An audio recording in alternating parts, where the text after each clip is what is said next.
দেশে হিন্দু, বৌদ্ধ, মুসলিম, খ্রিস্টান এবং অন্যান্য অনেক ধর্ম উপজাতি আছে, কিন্তু কোন ধর্মের জন্য এখনও মানুষ মরে? ইসলাম ধর্মের জন্য। কোন ধর্মের সমালোচনা করলে মানুষের কল্লা কাটা হয়? ইসলাম ধর্মের সমালোচনা করলে। কোন ধর্ম অন্যান্য ধর্মাবলম্বীর উপর চাপিয়ে দেওয়া হয়? ইসলাম ধর্ম। কোন ধর্মের অবতারকে নিয়ে সত্য কথা বললেও কটূক্তি হয় এবং সেই কটূক্তির কারণে কটূক্তিকারীর বাড়িসহ আশেপাশের নিরীহ নিরপরাধ মানুষের বাড়ি ঘরও ভাঙচুর করা হয় বলুন তো? ইসলাম ধর্মের নবীকে নিয়ে বললে। কোন ধর্মের জন্য অন্যান্য ধর্মাবলম্বীরা নিরাপদ নয়? ইসলাম ধর্মের জন্য।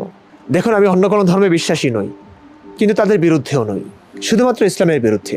কারণ দিবালোকের ন্যায় স্পষ্ট, আমি মুসলিম, ইসলাম ধর্ম সম্পর্কে গভীরভাবে জানি, তাই ইসলামের সমালোচনা করি। আমি ইসলামের বর্বরতার শিকার হয়েছি, তাই এই ধর্মের সমালোচনা করি। আমাকে হিন্দুরা মারতে চায়নি ভাই, বৌদ্ধরা মারতে চায়নি, আমাকে মারতে চেয়েছে আমার নিজ ধর্মাবলম্বীরা, তাই আমি এই ধর্মের সমালোচনা করি। শ্রীকৃষ্ণের সমালোচনার কারণে বাংলাদেশে কাউকে মারা হয়নি। গৌতম বুদ্ধের সমালোচনার কারণে, অবশ্য তার সমালোচনা নাইও, কোনো মানুষকে মারা হয়নি।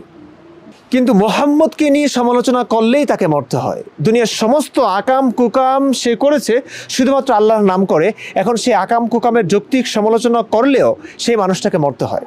তিনি যে ভুলভাল হাজার কথা বলেছেন, স্ববিরোধী হাজার কথা বলেছেন, সেই সব কেউ পড়াশোনা করে বুঝে ফেললো, তাতেই তাকে মরতে হচ্ছে। কেন?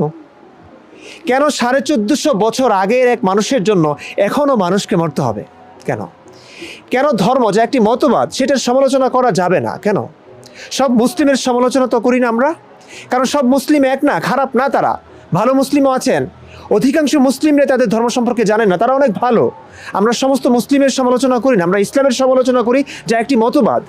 যে কোনো মতবাদেরই সমালোচনা হতে পারে, ইসলামের সমালোচনা কেন করা যাবে না? সমালোচনাকে ভয় পায় যে মতবাদ, সেটা সুস্থ শুদ্ধ মতবাদ হতেই পারে না ভাই। আমি আবার বলছি, আমি সহিংসতার বিরুদ্ধে, আমি অন্ধবিশ্বাসের বিরুদ্ধে না।